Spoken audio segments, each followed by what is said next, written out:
The grey New York sky hung low over St. Patrick's Cathedral, a heavy shroud of granite and unshed rain that matched the leaden weight in my chest.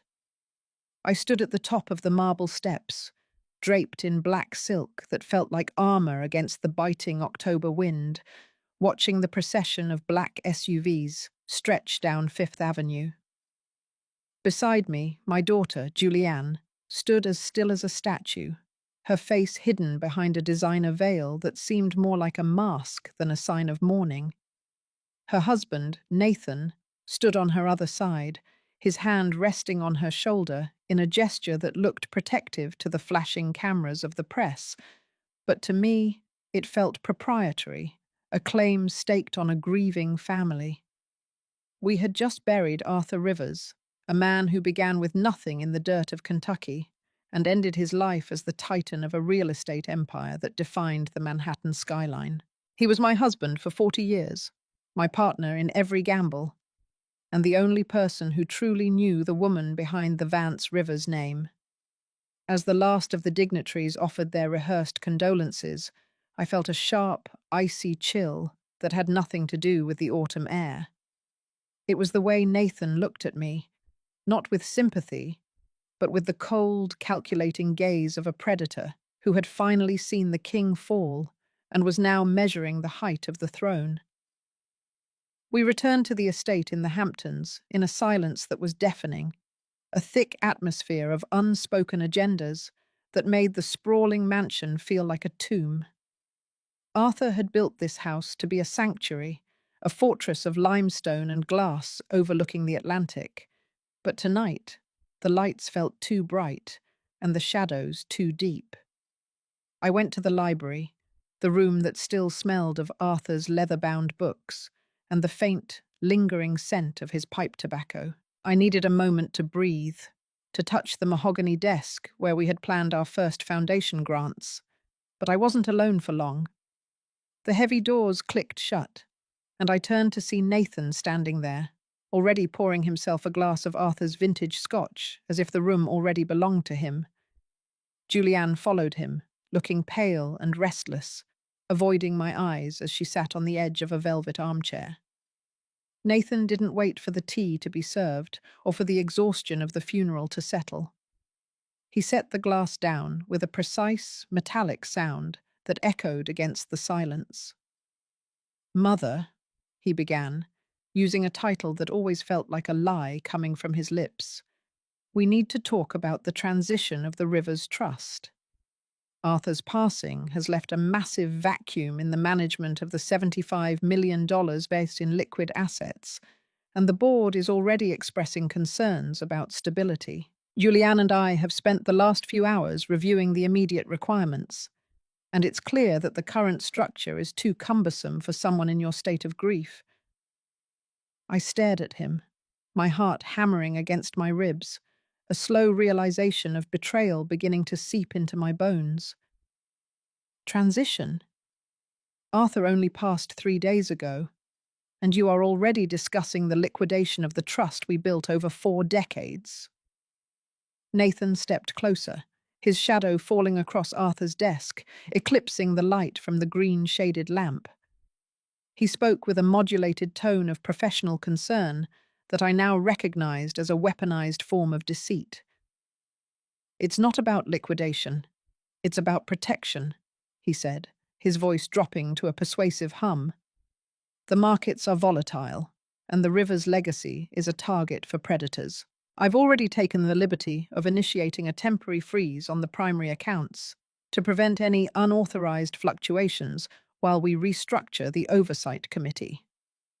He gestured to a leather-bound folder on the desk, a binder full of legal jargon and authorization lines that I knew instinctively were the bars of a cage. "We need your signature on these streamlining documents, Mother. It will allow me to handle the day-to-day burdens so you can focus on your recovery. After all, the recent lapses in your bookkeeping for the Inner City Arts Grant were concerning." I looked at Julianne, my daughter, the child I had rocked through fevers and celebrated through every milestone of her life, searching for a spark of the loyalty I thought we shared. "Julianne," I whispered. Do you truly believe I am incapable of managing the legacy your father left to me? Do you think I would sign away the control of our history to a series of spreadsheets and committees? Julianne finally looked at me, but her blue eyes were dull, shielded by a wall of exhaustion and the subtle, persistent conditioning Nathan had spent years perfecting. Mum, Nathan is a lawyer. He knows the legal complexities we don't, she said, her voice sounding practiced and brittle.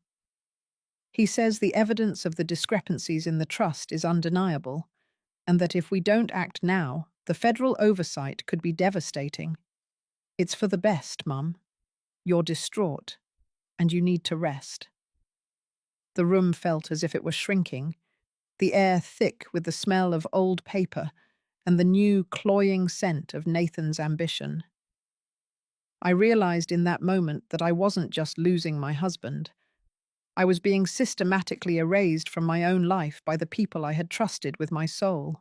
The discrepancies he mentioned were ghosts, fabricated anomalies used to justify the seizure of power.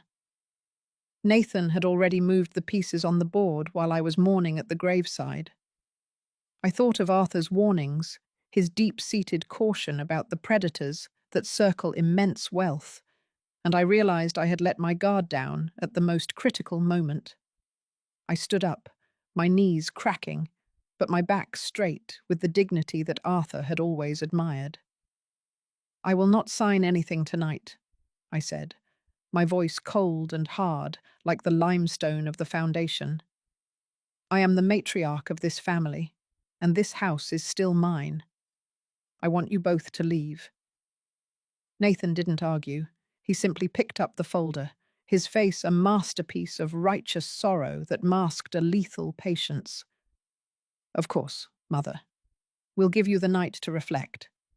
But the bank freeze is already in effect, and the board has been notified of your condition. We only want to prevent a stain on the senator's legacy. He placed a proprietary hand on Julianne's shoulder and led her toward the door, leaving me alone in the vast, silent library.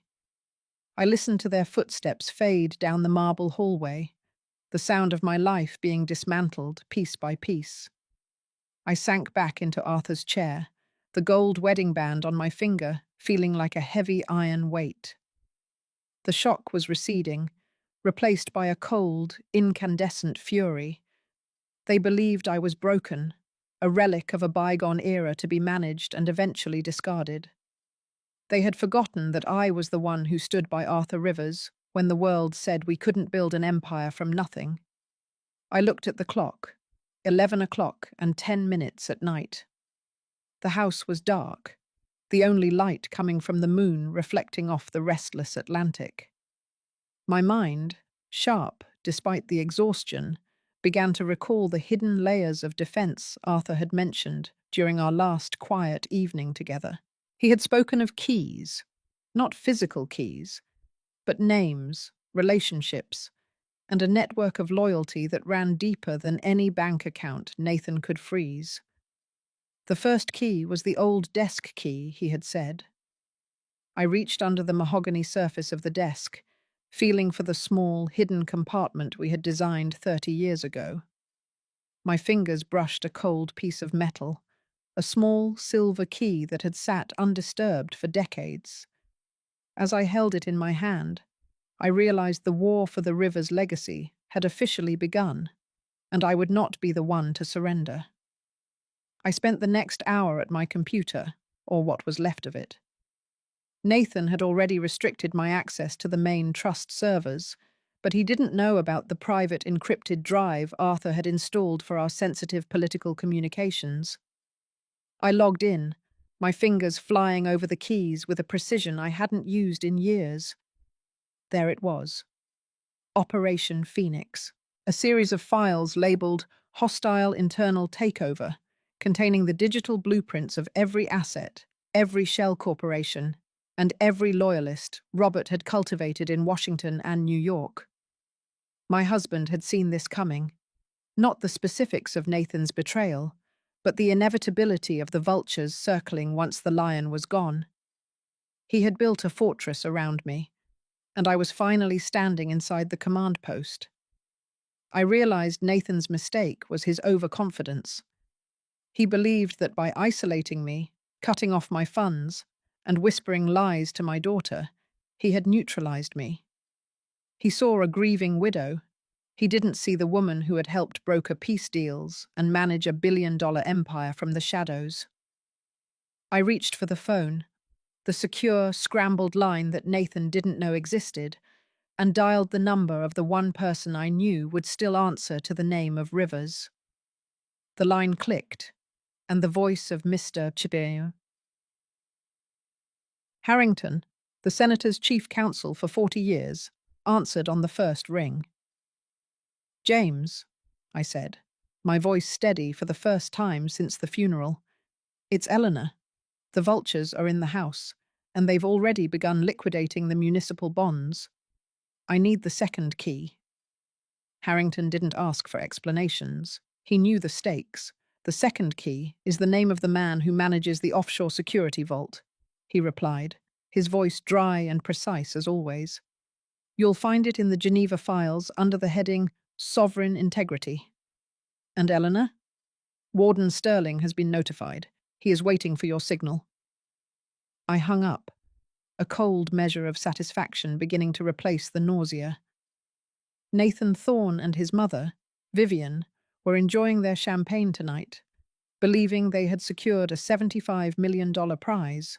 They were about to discover that the Rivers legacy wasn't just built on money, it was built on a foundation of loyalty and ironclad justice that they were entirely incapable of understanding. The battle was no longer just about the house or the accounts. It was about the soul of my daughter and the dignity of the life Arthur and I had built together.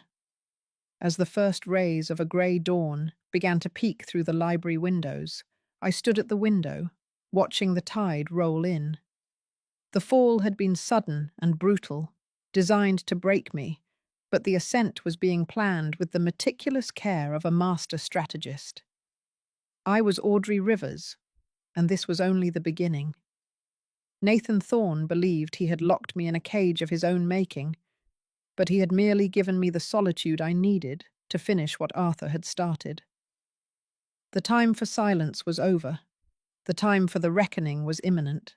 The morning sun filtered through the curtainless windows of the Hamptons estate, but its warmth felt like a cruel mockery of the cold reality settling into the marrow of my bones. I sat in the breakfast nook, a space that had once been filled with the aroma of Arthur's favourite biscuits and the vibrant energy of a family on the rise. But today it felt like forbidden territory. Nathan was already there, his dark suit perfectly tailored for a day of dismantling my life, while his mother, Vivian, sat across from him draped in silk that hummed with the sound of old money and new greed. They were looking at a series of architectural plans spread across the mahogany table where Arthur and I used to plan our foundation's future. I watched them from the doorway, feeling like a ghost in the house I had built with the hands of my late husband. Every brick in these walls, every beam in the ceiling, represented a fulfilled promise from a man who started with nothing in the mines of Kentucky and ended as a titan of industry. We moved to New York when I was only 18, sharing a cramped room in the South End, scrubbing clothes until my knuckles bled to save every cent for a future we believed in. Now that future was being discussed as a set of assets to be modernized and liquidated. Vivian didn't even look up when I entered, her painted nails tapping rhythmically against a blueprint for the Thorne legacy wing. "We simply must have the senator's portrait taken down before the gala," she insisted, her voice a sharp, undeniable blade of intent. "It casts a pall over the entire room, and it's time to move toward a more contemporary aesthetic." I felt a spike of white-hot rage through my gut. That portrait was the soul of this house, the image of the man who had given everything so Julianne could grow up in luxury. Nathan finally looked at me, but his expression was a masterpiece of rehearsed sorrow. "Mother, we've taken the liberty of organizing the movers for the storage company. he said, his voice carrying the perfect modulated tone of public grief. We need to streamline the environment to help you focus on your recovery. The humiliation was a slow-acting poison designed to erode my confidence bit by bit. They began by moving the furniture, changing the curtains, and putting the dishes Arthur and I had picked out together into the back of the cabinets. Then they took control of the kitchen, the heart of my home. Vivian would enter with an annoyed expression, complaining that the coffee was too weak or that my presence was simply in the way. I remembered preparing Arthur's packed lunch before dawn, preparing every meal with a heart that never stopped beating for the family that was my reason for existing. Now, I was being treated as a tenant in my own life, a burden to be managed until I could be moved to a more appropriate facility.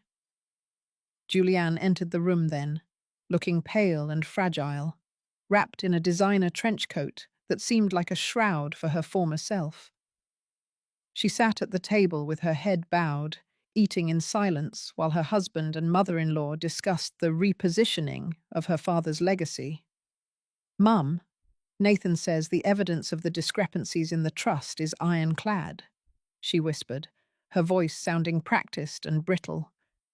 He says that if we don't consolidate the funds into the new entity, the legal fallout could be devastating for all of us. I looked at my daughter, searching for the girl I had raised to be strong, to speak truth to power, but I saw only a victim of profound emotional manipulation. Nathan had isolated her, eroding her judgment until she could no longer differentiate between his control and her own survival.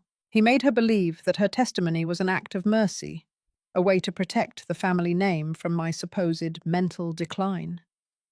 It was a systematic stripping away of my dignity, orchestrated by the man who was meant to protect us. I retreated to the library, the only room that still felt like it belonged to the memory of Arthur. I thought about our first son, Jeff, who had gone west years ago to find his own way, and the daughter we lost to a fever no doctor could cure. We had endured the terrible weight of that absence together, building this house as a piece of future for the children we had left. Arthur had laid every brick with his own hands, mixed every bucket of cement, refusing breaks because he wanted to give me something more than the wooden walls of Oak Creek. Now those walls were being closed off to me, one by one. Nathan had perfected the art of silent cruelty.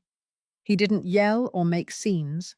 He simply stopped putting a plate for me at the table and put away the leftovers where I couldn't reach them. He prepared exact amounts of food for himself, Vivian, and Julianne, and if I was hungry, I was left to manage for myself. The nights were the hardest, the silence of the house filled with the whispers of their conspiracy. I would leave my room like a ghost, walking barefoot down the cold hallway to the kitchen, chewing a piece of dry bread as a small victory against the woman who wanted to erase me. It was on one of those nights that I heard Nathan's voice from the study, sharp and full of poorly contained rage. I can't stand her presence anymore, he was telling Julianne. She's old, she's distraught, she's just in the way. We need to move the remaining $20 million out of the country by Friday and finalize the guardianship papers. Julianne's voice sounded tired and defeated as she asked if I would notice the transfer.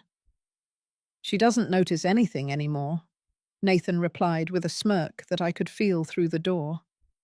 I sat on the floor of the hallway, the bread turning to stone in my throat, as I realized the full extent of the betrayal. They were planning to have me declared incompetent, take control of the $75 million, and put me in some cheap assisted living facility where I could rot while they enjoyed the fruits of Arthur's sweat. My own daughter was agreeing to have me institutionalized to speed up the inevitable. I felt like I no longer had the strength to continue, the sunlight of my life turning grey as the sunlight had the day Arthur died. But dawn has a strange way of changing things, and as the first light peeked through the window, I felt a determination I hadn't felt in years. I remembered the silver key in the hidden compartment of Arthur's desk and the files labeled Operation Phoenix. Nathan believed I was a relic to be managed, but he had forgotten that I was the one who stood by the senator during every political storm. I began to document everything, taking photographs of the fraudulent papers Nathan, left in his briefcase and recording their conversations when they thought I was disoriented. I captured hours of them discussing the streamlining of accounts and the movement of the big money to the Caymans. Every humiliation, every meal I was denied, and every lie they told about my memory was kept as evidence in my heart and on the secure drive Arthur had installed. Nathan was already enjoying my home in the Hamptons, uncorking champagne and laughing about the old bat going down so easily, but he was making the critical mistake of leaving me alive with the means to fight back. I contacted James Harrington, the senator's chief counsel, using the secure scrambled line Nathan didn't know existed.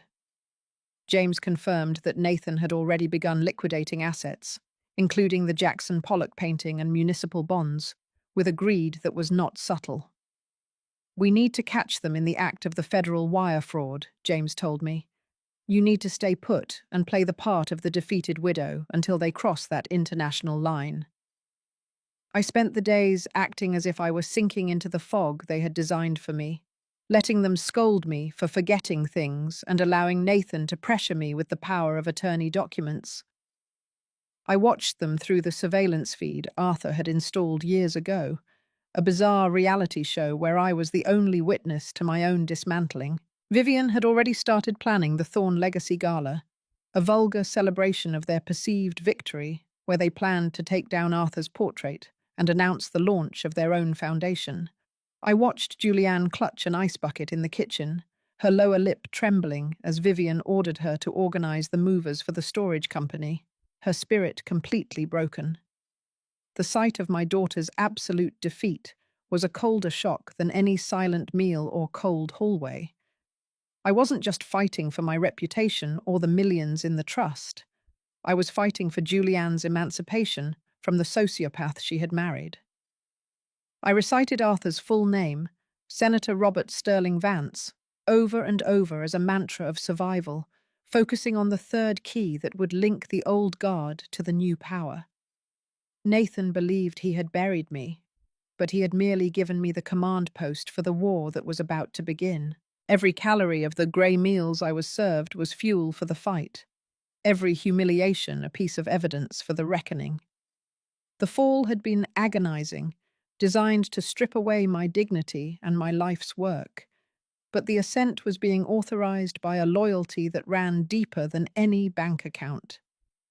I was Audrey Rivers, and while they toasted their success in my library, I was preparing the final strike that would restore the integrity of the Vance legacy and free my daughter from the velvet cage Nathan had built around her.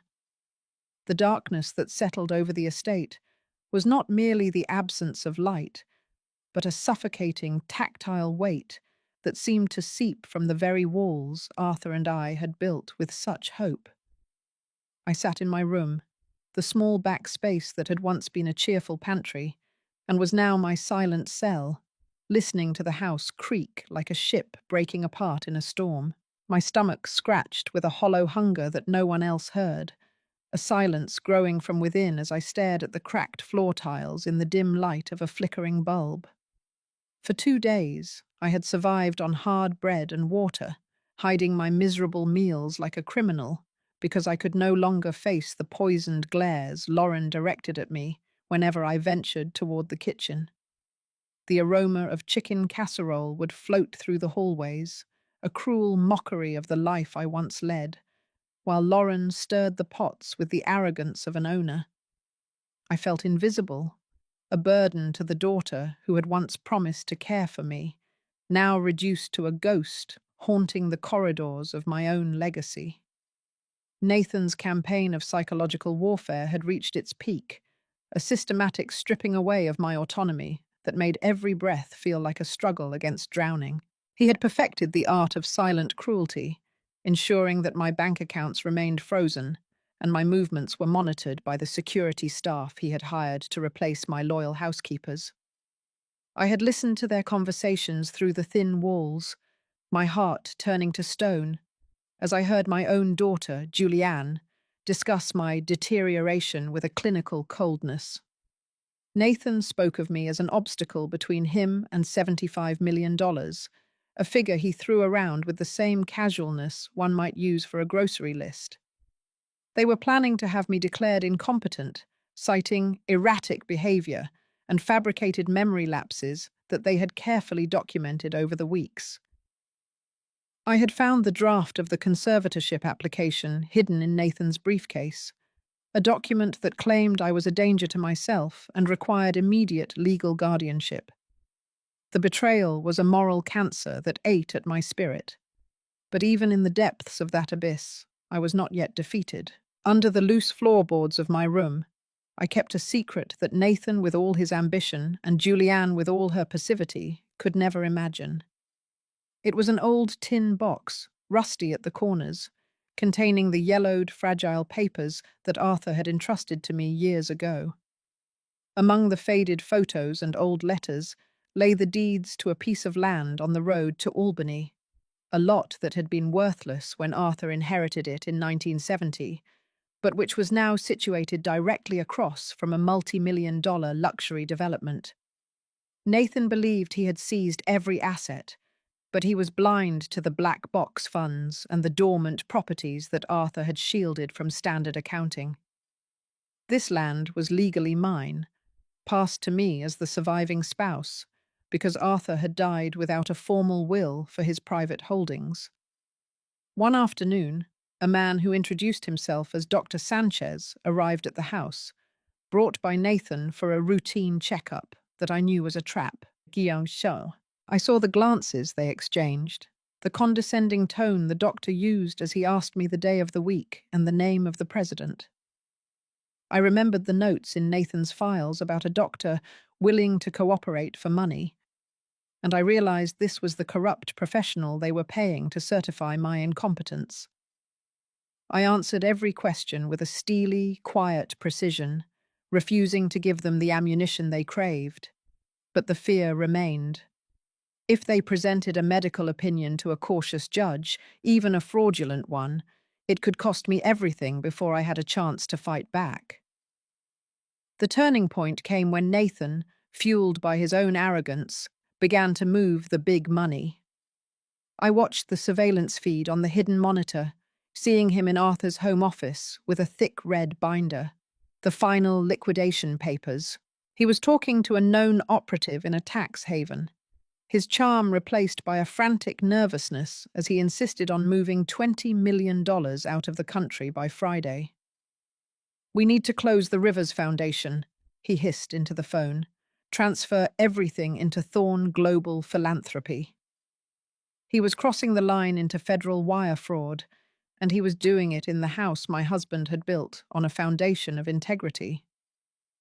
I reached out to Warden David Sterling, the man who owed Arthur his career and his dignity.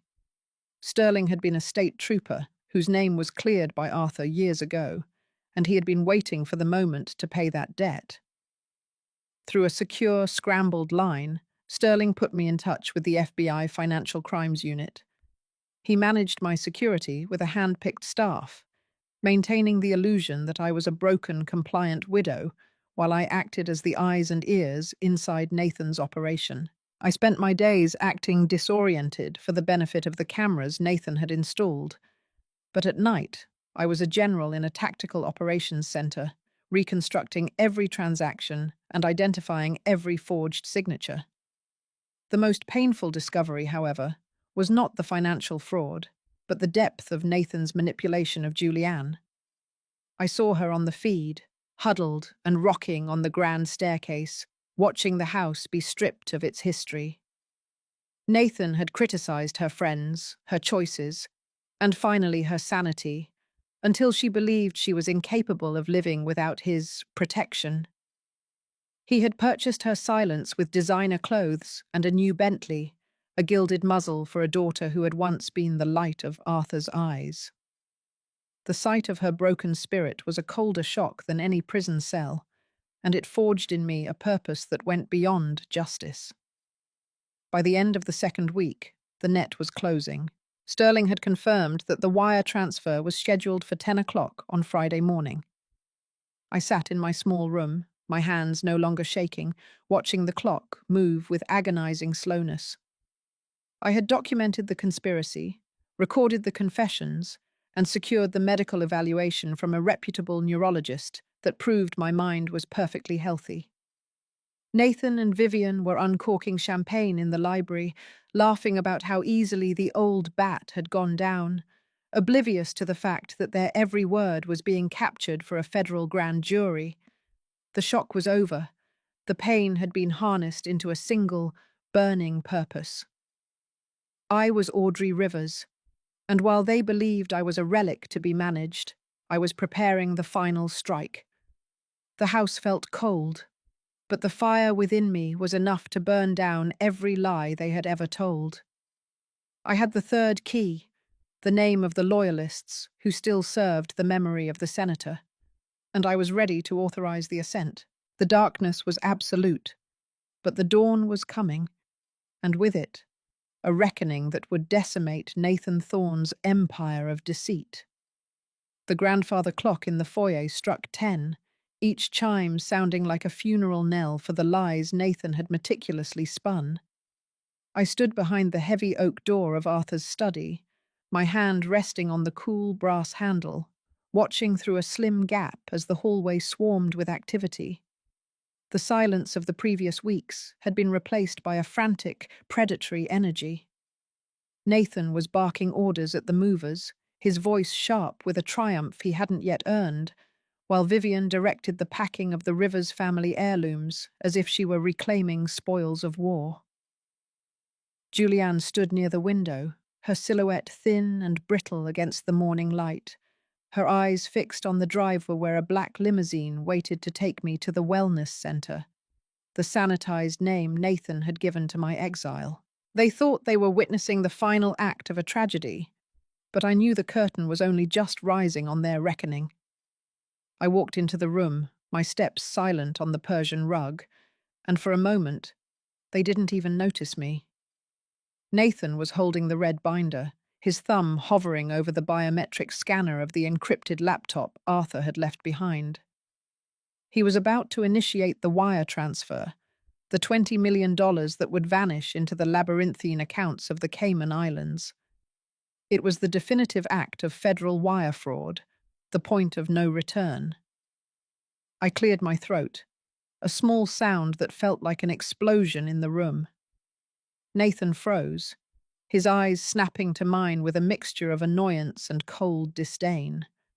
"Mother, you're supposed to be in your room," he said, his voice dripping with a condescending sweetness that turned my stomach. "The car is waiting. We've already handled the logistics. It's time for you to let go." I didn't move. I didn't tremble. I reached into the pocket of my black cardigan and pulled out the small silver key, the one Arthur had hidden for this exact moment. "I haven't let go of anything, Nathan," I said, my voice resonating with a strength that made Julianne flinch. "In fact, I've been holding on to quite a lot, including the recording of your conversation with Dr. Sanchez last Tuesday." The room went deathly still. Vivian stopped mid-motion, a crystal vase held in her hands like a weapon. Nathan laughed, a harsh, jagged sound that didn't reach his eyes.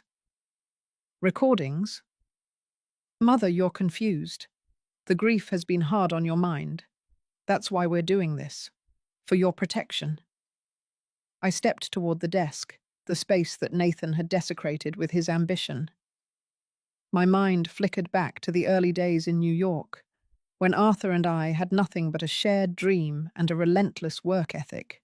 We had built this empire on the principles of transparency and loyalty, values that Nathan viewed as weaknesses to be exploited. I looked at my daughter, Julianne, whose face was a mask of confusion and mounting dread. "Julianne, your husband has spent the last month documenting my decline, while he systematically drained the trust your father intended for the city's children. He didn't just want the money. He wanted the power to erase the river's name and replace it with Thorn. And you were going to let him do it because he convinced you that you were too weak to stand alone. Nathan's face contorted, the mask of the professional son-in-law slipping to reveal the raw, ugly greed beneath. "Enough of this," he hissed, stepping toward me with a menacing posture. "You're signing those papers, and you're leaving this house today. I don't care if I have to carry you to that car myself." He reached for my arm, but before his fingers could touch my skin, the heavy front doors of the mansion were thrown open with a force that shook the foundation. The sound of heavy boots echoed on the marble floors, and a voice of absolute authority cut through the air. "Federal Bureau of Investigation. Nobody move." The room was flooded with agents in blue windbreakers, their movements precise and practiced. Nathan froze, his hand still outstretched toward me, his face draining of color until he looked like a ghost of the man who had been laughing minutes ago. Standing at the front of the group was Warden David Sterling, his expression as stern and unyielding as the prison walls he managed. Behind him stood James Harrington, the senator's chief counsel, holding a briefcase that I knew contained the physical evidence of every forged signature and every illegal transaction Nathan had attempted. "Audrey," James said, nodding to me with a grim respect. "The wire transfer was intercepted at the gateway. The digital footprint is complete." I watched as the agents began to secure the room, their gloved hands moving through Nathan's files with a clinical efficiency. Vivian dropped the crystal vase, and the sound of it shattering on the floor seemed to signal the total collapse of their world. Nathan tried to speak, his voice a pathetic stutter of legalities and denials. "This is a misunderstanding," he managed to gasp, looking at Sterling. "I am a respected member of the bar. My mother-in-law is suffering from severe cognitive impairment. I was merely managing the estate in her best interest." Warden Sterling stepped forward, his eyes fixed on Nathan with a cold, piercing intensity. "Respected members of the bar don't bribe doctors to commit perjury, Mr. Thorne, nor do they attempt to move $20 million into shell corporations registered to their own names while the owner is still breathing. We have the logs, the recordings, and the testimony of the staff you tried to replace.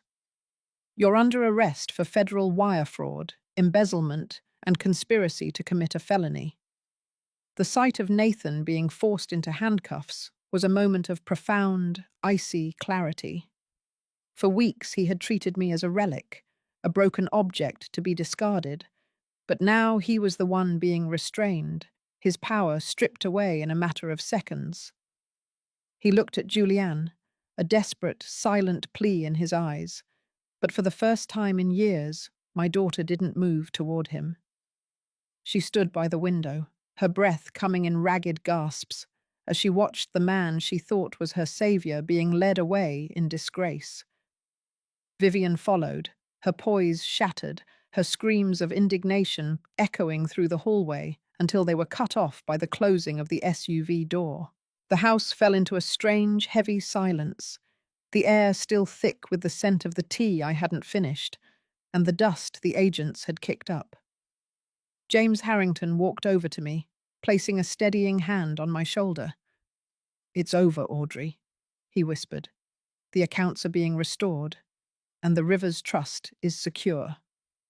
Arthur would have been proud of how you held the line." I looked around the room, the library that had been my sanctuary and my prison, and felt a wave of exhaustion so deep it threatened to pull me under. But I couldn't rest yet. There was still the matter of my daughter.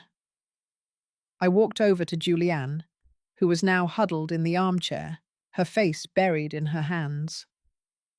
The designer veil she had worn to the funeral lay discarded on the floor, a symbol of the mask she had been forced to wear. "Julianne," I said softly, sitting on the edge of the chair. She looked up, her eyes red and swollen, the arrogance Nathan had instilled in her completely gone. Mom, I'm so sorry, she sobbed, the words tumbling out in a frantic rush. He told me you were sick.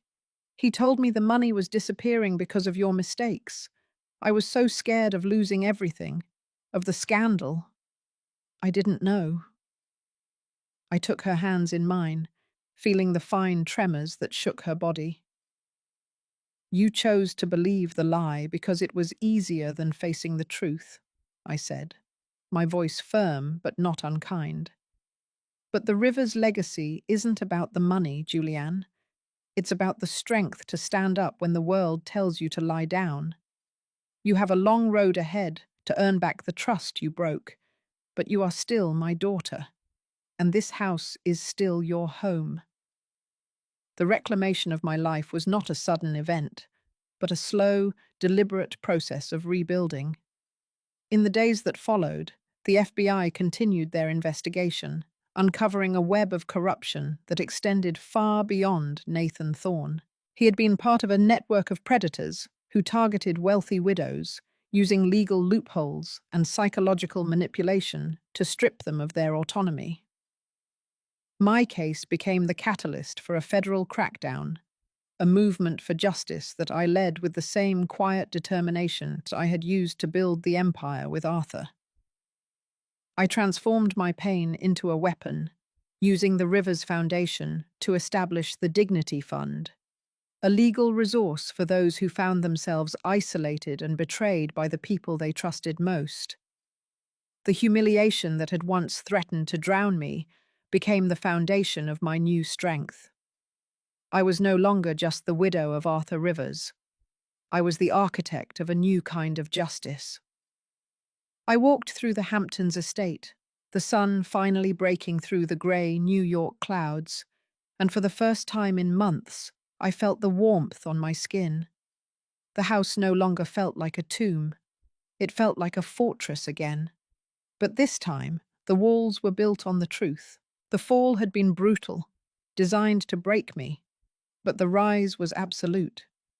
I had defended my legacy, saved my daughter, and proven that the spirit of a woman who has fought for everything can never be truly broken. The mahogany doors of the Southern District Court of New York swung open with a heavy, ceremonial thud that echoed through the marble rotunda, a sound that felt like the closing of a tomb for the Thorne family's social aspirations. I walked down the center aisle, the clicking of my heels on the polished stone sounding like a countdown. I chose a tailored suit of charcoal grey, a colour that signalled neither mourning nor celebration, but a cold, clinical resolve. To my left, the gallery was packed with the elite of Manhattan, people who had dined at my table for decades, now leaning forward with a voyeuristic hunger to see the fall of the House of Rivers. But I didn't look at them. My gaze was fixed on the defense table, where Nathan Thorne sat, stripped of his smugness, his expensive Italian suit now looking like a cheap costume.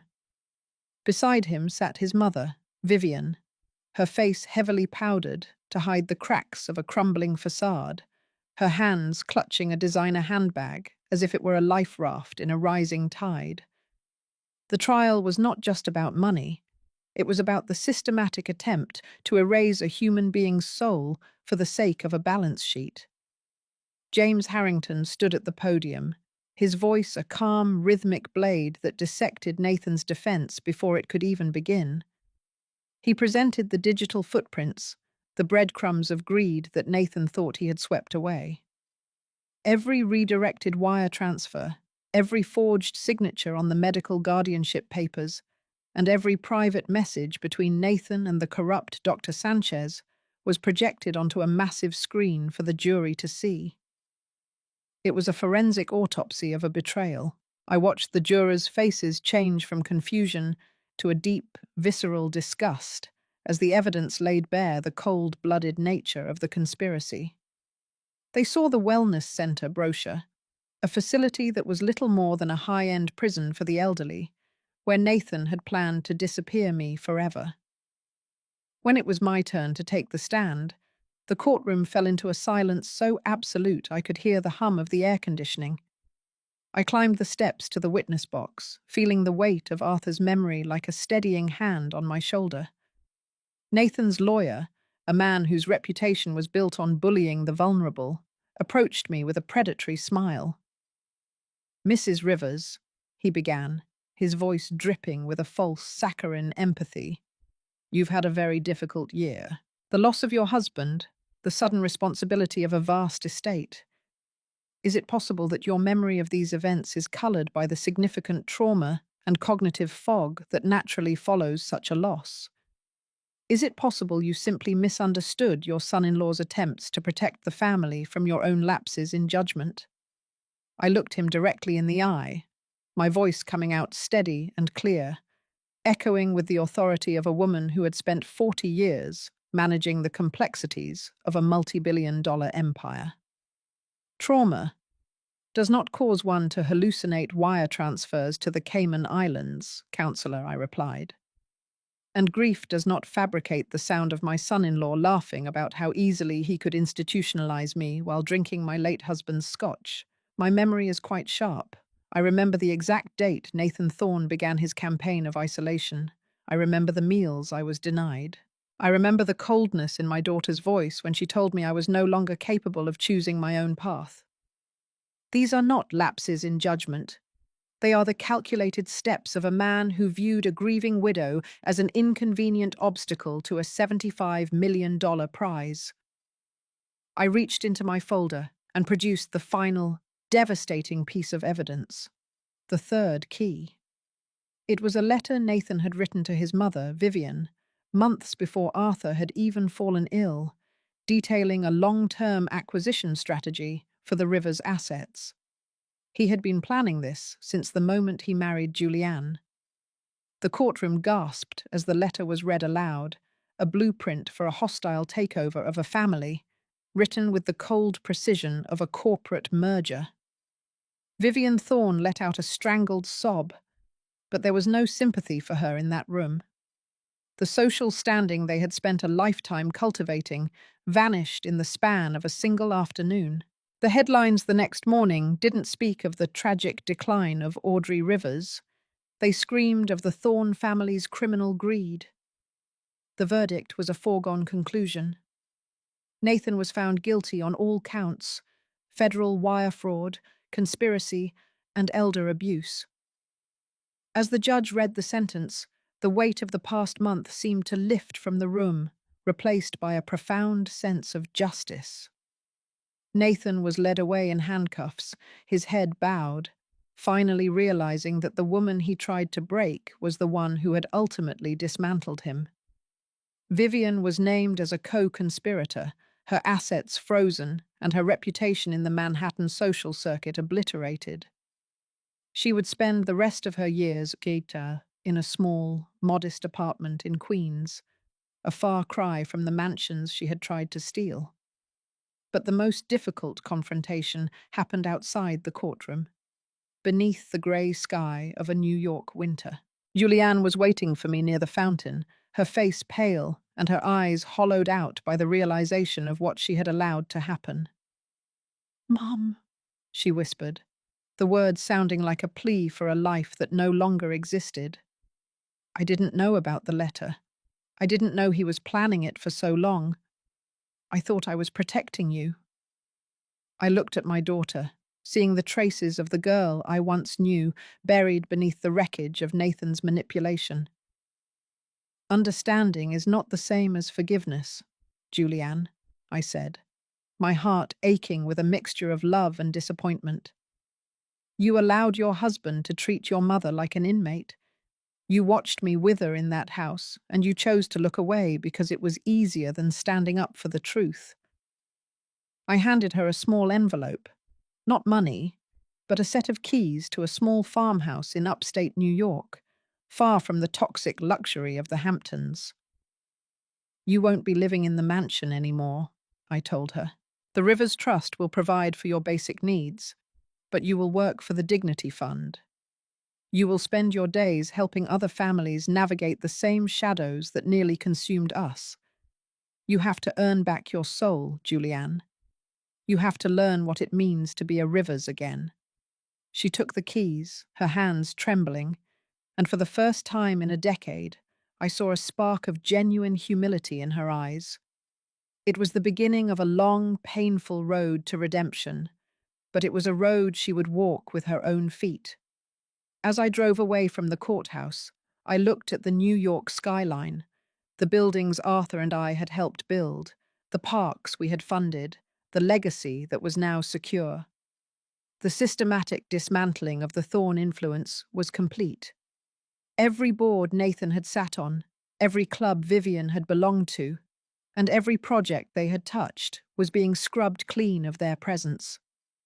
I was no longer the widow being managed. I was the architect of a new era. I had turned my pain into a fortress, and my betrayal into a shield for others. The ascent was absolute, and as I looked into the rearview mirror, I didn't see a woman broken by trauma. I saw a woman who had found her true power in the wreckage of her old life. The golden hour in the Hamptons always had a way of making the world feel like it was painted in liquid honey, but this evening, the light felt different. It was no longer the backdrop for a life I was merely observing from the sidelines. It was the illumination of a kingdom reclaimed. I walked along the shoreline, the damp sand firm beneath my feet, watching the Atlantic waves retreat and return with a rhythmic persistence that reminded me of my own journey. The salt air, once stinging with the scent of my isolation, now tasted like freedom. Behind me, the limestone fortress that Arthur and I had built stood tall against the darkening sky, its windows glowing with a soft, welcoming warmth that had been missing for far too long. The vultures were gone. The silence that once suffocated me had been replaced by a profound, soul-deep peace. I spent the morning at Arthur's graveside, a place that had once been a site of unbearable agony, but had now become a sanctuary of reflection. I sat on the stone bench we had chosen together years ago, my fingers tracing the carved letters of his name. Senator Robert Sterling Rivers. I told him about the Dignity Fund, about the hundreds of women who were now finding their voices because I had refused to lose mine. I told him that the $75 million was no longer just a figure on a ledger. It was a living, breathing force for justice. I felt his presence there, not as a ghost, but as a steadying hand on my shoulder, whispering that the legacy was safe. I realized then that the greatest gift Arthur had left me wasn't the real estate or the offshore accounts. It was the absolute certainty that integrity is the only currency that never devalues. Nathan Thorne had been sentenced to 15 years in a federal penitentiary, a stark, grey reality that no amount of legal maneuvering could erase. Vivian was gone from the social registers, her name a cautionary tale whispered in the powder rooms of the Upper East Side. But my focus wasn't on their punishment, it was on the reconstruction of what they had tried to destroy. The Dignity Fund's national expansion was moving faster than I had anticipated. We were opening offices in Chicago, Los Angeles, and Dallas, creating a network of legal sentinels to protect the elderly from the very predators I had faced. I was no longer just a widow. I was a commander in a war for human dignity, using the very tools of power that Nathan had tried to use against me. The most delicate part of my rebirth was Julianne. She arrived at the house later that afternoon, her car a modest sedan instead of the luxury vehicles she had once craved. She looked different, tired, but for the first time in her adult life, she looked awake. She had been working at the Newark branch of the fund, processing intake forms for women who had been stripped of their homes by predatory relatives. She sat across from me in the breakfast nook, the same place where Nathan had once tried to starve me of my autonomy. She didn't ask for money or for a return to her old life. She simply asked if she could help me plant the new rose garden Arthur had always wanted. We worked in silence for hours, our hands deep in the soil, the physical labor acting as a bridge over the chasm of betrayal that had once separated us. I watched my daughter prune a thorn from a young bush, and I saw a glimpse of the woman she was becoming, a woman who understood that privilege is a responsibility, not a right. The reconciliation was not a sudden burst of forgiveness. It was a slow, intentional grafting of two broken lives. I knew I might never fully forget the way she looked at me during the darkest weeks, but I was learning to forgive her for her weakness, just as I was learning to forgive myself for my own vulnerability. We were building a new relationship on a foundation of honesty, one that Nathan's lies could never penetrate. As the sun dipped below the horizon, painting the sky in bruises of purple and streaks of defiant orange, I stood on the veranda and looked out at the estate. The Thorn legacy signs had long been torn down and burned.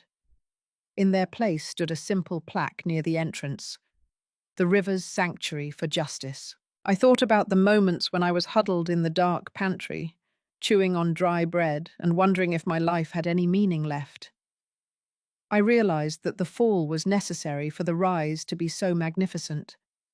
I had to be stripped of everything to realize that the core of who I was, the daughter of a coal miner, the partner of a visionary, the mother of a struggling soul, was indestructible. The scars of the betrayal remained, of course. There were nights when a sudden noise in the hallway would make my heart race, or a certain tone of voice would bring back the chill of Nathan's condescension. But those scars were no longer signs of shame. They were medals of honor. They were proof that I had entered the abyss and returned with my soul intact. I had leveraged my pain into a fountain of generosity, finding not just a return to my old life, but the creation of a brilliant, purposeful, new beginning. The debt to Arthur's legacy was paid in full. The debt to my own dignity was settled. I went inside and sat at Arthur's mahogany desk, opening the red binder one last time. I didn't look at the bank balances or the property deeds.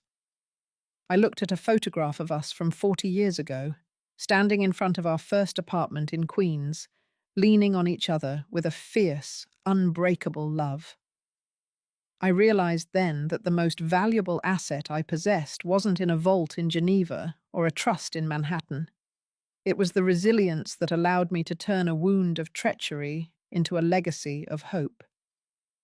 I closed the binder and turned off the lamp, the darkness no longer a threat, but a soft blanket of peace. I was Audrey Rivers, and I was finally home. Forgetting the shame of being a victim is the final act of the survivor. I had spent so long blaming myself for not seeing the snake in my own garden, for allowing my grief to be used as a weapon against me. But standing in the light of the truth, I realized that my vulnerability was not a flaw. It was the mark of a heart that dared to love deeply. To anyone standing in the shadows of a betrayal that feels like a burial, the dirt they throw on you is not your end. It is the soil in which you will grow stronger. Forgive yourself for the trust you gave to the untrustworthy. Your dignity is not something that can be stolen, it can only be reclaimed. In the end, the greatest revenge is not the fall of your enemies, but the height of your own rebirth.